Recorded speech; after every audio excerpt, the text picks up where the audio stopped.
सीटें जीत करके इस बार अखिलेश यादव जी को अड्डा भिजवाएंगे। अखिलेश जी का पीडीए है कहाँ? अखिलेश जी तो खुद ही कंफ्यूज हैं कि ये पीडीए किस चीज़ का है। अभी लखनऊ में उन्होंने अपना एक इंटरव्यू दिया कि पीडीए मतलब पिछड़ा, दलित, अल्पसंख्यक। जब बनारस में आके लोगों ने पूछ दिया कि आप सामान्य वर्ग के विरोधी हैं क्या, तो कहे ना पीडीए मतलब कि पिछड़ा, दलित, अगड़ा। क्योंकि बाइट को कि 80 की 80 सीट हम लोग इस बार जीतेंगे। 72 सीट तो भाजपा जीत रही है और 8 सीटों पर लड़ाई चल रही है। वो 8 सीटें जब तक हम लोग आ गए उत्तर प्रदेश के पूर्वांचल में, वो 8 सीटें जीत करके इस बार अखिलेश यादव जी को अंडा भिजवाएंगे।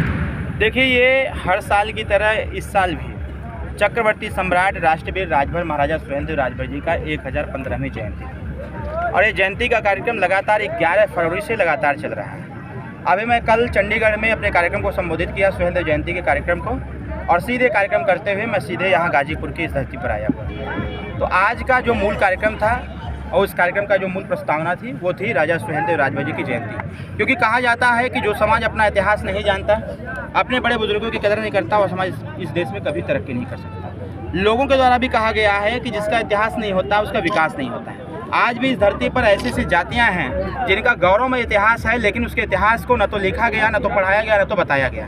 कहीं ना कहीं ऐसे लोगों को भी हम लोग लामबंद कर रहे हैं कि जिनके इतिहास को दबा दिया गया, जिनके इतिहास को इतिहास के पन्नों में नहीं लाया गया, ऐसे लोगों को जगाया जाए और जगा करके उनको आगे बढ़ने का अवसर दिया जाए और उनको बताया भी जाए। पिछले दिनों पुलिस भर्ती निरस्त की गई, क्या कहना चाहिए?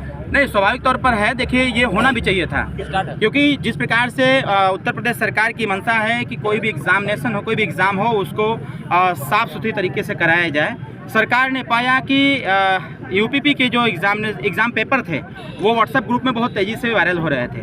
तो हम लोग भी इच्छा थी कि इससे बहुत सारे बच्चे इस अवसर से कहीं ना कहीं वंचित रह जाते और धांधली होती। तो इसलिए मुख्यमंत्री जी को भी हम लोगों ने पत्राचार के माध्यम से अवगत कराया था कि इस एग्जामिनेशन को निरस्त करते हुए फिर से सुचारू रूप से समय लेकर के इस यूपीपी की भर्ती को संचालित किया जाए। अखिलेश यादव जो बॉर्डर लाइन के लड़के थे वो कहाँ जाएंगे सर? कमाल कर पाएगी? कुछ नहीं कमाल कर पाएगी। वो 22 में हम लोग थे साथ में, इसलिए कमाल कर दिए। आप पहले से भी सुन रहे हैं हम लोगों की बाइट को कि 80 की 80 सीट हम लोग इस बार जीतेंगे। 72 सीट तो भाजपा जीत रही है और 8 सीटों पर लड़ाई चल रही है। वो 8 सीटें जब तक हम लोग आ गए उत्तर प्रदेश के पूर्वांचल में, वो 8 सीटें जीत करके इस बार अखिलेश यादव जी को अंडा भिजवाएंगे। बीएसपी में लगातार टूट हो रही है, क्या कहना है? बीएसपी में उनके संगठन स्वाभाविक तौर पर है, जब संगठन काम नहीं करेगा तो लोग बैठ के थोड़ी मजा लेंगे वहाँ पर। और उनके लोग तो हम लोगों की पार्टी से संपर्क में है, बहुत सारे लोग बीएसपी के लोग ज्वाइन कर रहे हैं। अभी 29 तारीख को हम लोग सोनभद्र में बड़े पैमाने पर बहुजन समाज पार्टी के बड़े से छोटे नेता सभी लोग ज्वाइन करेंगे। ऐसा है कि पार्टी चलाने के लिए ज़मीन को उतरना पड़ता है। बहन मायावती जी नहीं कर पा रही हैं, तो उनके भी कार्यकर्ता पदाधिकारी इस चीज़ को देख रहे हैं। उनको जहाँ सम्मान मिल रहा है, जहाँ काम करने का अवसर मिल रहा है, वहाँ जा रहे हैं। समाजवादी पार्टी ने गाजीपुर से अफजाल अंसारी को टिकट दिया, अखिलेश के पीडीए का कितना असर पड़ेगा? कोई असर नहीं है। अखिलेश जी का पीडीए है कहाँ? अखिलेश जी तो खुद ही कंफ्यूज हैं कि ये पीडीए किस चीज़ का है। अभी लखनऊ में उन्होंने अपना एक इंटरव्यू दिया कि पीडीए मतलब पिछड़ा, दलित, अल्पसंख्यक। जब बनारस में आके लोगों ने पूछ दिया कि आप सामान्य वर्ग के विरोधी हैं क्या, तो कहे ना पीडीए मतलब कि पिछड़ा, दलित, अगड़ा। फिर अल्पसंख्यक छूट गया। वो खुद ही कंफ्यूज हैं। उनको 3 इडियट पिक्चर देख लेना चाहिए था। धन्यवाद। 3 इडियट पिक्चर देख करके उनको ये देखना चाहिए था कि उसी में गाना है, कन्फ्यूजन ही कन्फ्यूजन है, सॉल्यूशन का पता नहीं। तो अखिलेश यादव जी उसी की राजनीति कर रहे हैं। आपको टिकट मिल रहा है कि नहीं सर? कहाँ से? गाजीपुर से। ये तो हम पहली बार सुन रहे हैं कि गाजीपुर से हमको नाम आ रहा था आपका कि अरे भाई, अरविंद राजभर का नाम हर जगह चला था। जहाँ चल जाता वह भी चंडीगढ़ का लेने वो नाम चला था कि लगता है चंडीगढ़ से लड़ेंगे क्या। ऐसा है। भाजपा में गठबंधन है तो सुहेलदेव समाज पार्टी को मिलेगा यहाँ से? सुहेलदेव भारतीय समाज पार्टी 80 सीट पर चुनाव लड़ेगी। हम लोगों ने इस बार प्रण किया है कि तीसरी बार माननीय प्रधानमंत्री जी को फिर से प्रधानमंत्री बनाना है। जो पूर्वांचल में 8 सीटें हारी थी भारतीय जनता पार्टी, उसको भी जितवा करके 80 में 80 जीतेंगे और अखिलेश यादव जी को अंडा बेचने के लिए बाध्य कर देंगे। आपकी पार्टी हम लोग प्रयासरत हैं कि हमारी पार्टी मान्यता प्राप्त दल हो जाए, और नियम तो यही कहता है कि जब तक 3 सांसद नहीं होंगे तब तक मान्यता प्राप्त दल नहीं होगा। हम लोगों की बात पक्की हो गई है। अब मान्यता प्राप्त दल कराने के लिए भारतीय जनता पार्टी उचित समझेगी, जितना सीट देना होगा देगी। लेकिन हम लोगों को सीट का कोई झगड़ा नहीं है। हम लोगों का बस एक ही संकल्प है, जो हमारे गरीब, शोषित, वंचित, पिछड़े, दलित, अल्पसंख्यक हैं, इनकी भागीदारी सुनिश्चित हो। जो भी वैकेंसियाँ हों, उन वैकेंसियों में इनकी भागीदारी हो, इनकी हिस्सेदारी हो।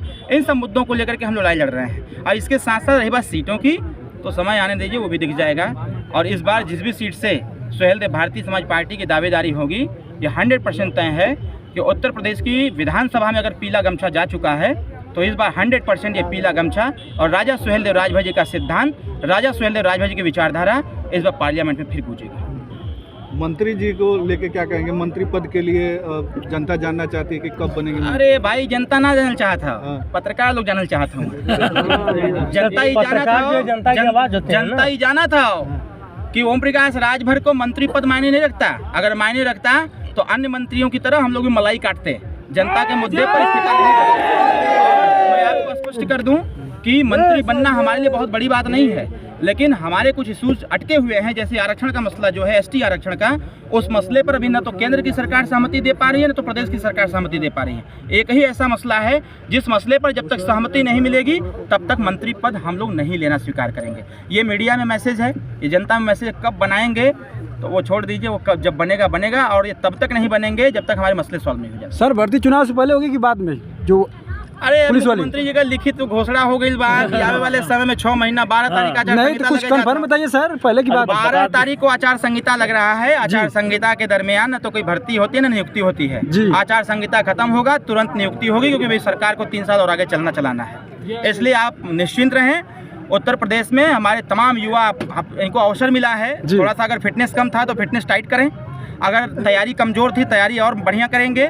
मौका मिला है, सरकार भी कहिए मौका दे देते हैं, क्योंकि बहुत सारे बच्चे हमसे मिल रहे थे, जब पूछ रहे थे तैयारी वारी बा, तो कहें साहब कहाँ तैयारी बा। तो 6 महीना का समय मिला है और वो तैयारी करें चाप करके। हम चाहते हैं कि इस बार निष्पक्ष तरीके से एग्ज़ाम हो और एग्ज़ाम के बाद निष्पक्ष तरीके से आरक्षण की क्राइटेरिया को पूरा करते हुए बच्चे नियुक्त भी हों। सर, अगले बार धांधली होगी तो क्या होगा? ऐसा ही जब चलता है तो अखिलेश जी की सरकार नहीं है, नहीं, आप लोग की योगी सरकार। जी की सरकार है। अखिलेश जी की सरकार में 56,000 पुलिस की भर्ती आई थी, 50,000 की लिस्ट वायरल हो गई थी शिवपाल यादव जी के लेटर पैड पर।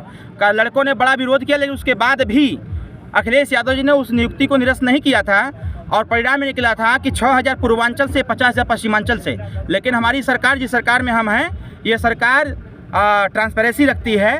उनको धांधली मिली, चाहती तो करा सकती थी, लेकिन धांधली मिली तो निरस्त किया और कहा कि हर बच्चे का अधिकार है एग्जाम में बैठना, हर बच्चे का अधिकार है फिटनेस टाइट रखना और टाइट रख करके यूपीपी में भर्ती होना। तो धांधली का प्रश्न ही नहीं उठता है। आने वाले समयों में सुचारू रूप से एग्जाम भी होंगे और हर बच्चे की नियुक्ति भी होगी।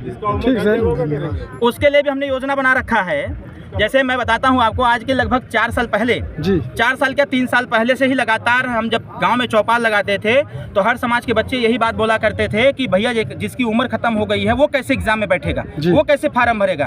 हम आपको धन्यवाद देते हैं इस प्रश्न को पूछने के लिए, और हम लोगों ने इस बात को सदन में उठवाया, मुख्यमंत्री जी के सामने रखा, पत्राचार किया। उसी का परिणाम निकला कि यूपीपी की भर्ती में 3 साल का अवसर दिया गया, कि जिन बच्चों का उम्र खत्म हो गया था उनको 3 साल का अवसर दिया गया ताकि बच्चे उसमें फार्म भर सकें, उसमें पार्टिसिपेट कर सकें। मेरा मानना यह है कि आने वाले जो भी वैकेंसी होगी हम लोग प्रयास करेंगे कि 2 से 2.5 या 3 साल तक बच्चों को वरीयता देते रहें, जिससे कि बच्चे नियुक्तियां पा सकें, एग्जाम में बैठ सकें। अच्छा भैया जी, जैसे गांव में जो लाभ चल रहा है सरकार का, वो मिल नहीं रहा है, उसका क्या करने का? देखिए, इसमें कुछ ऐसे अधिकारी हैं जो बदमाशी कर रहे हैं, इसीलिए एंटी करप्शन टीम बनी हुई है। गोरखपुर में उसका मुख्यालय है। लगातार इस पे सकंजे कसे जा रहे हैं और मेरा ये मानना है कि सुचारू रूप से धीरे धीरे हर चीज़ चलेगा। सारे लोग खराब नहीं होते, कुछ अधिकारी गड़बड़ हैं और उन पे भी फोकस किया जा रहा है। वो भी भय से अच्छा काम करने का काम कर रहे हैं। धन्यवाद।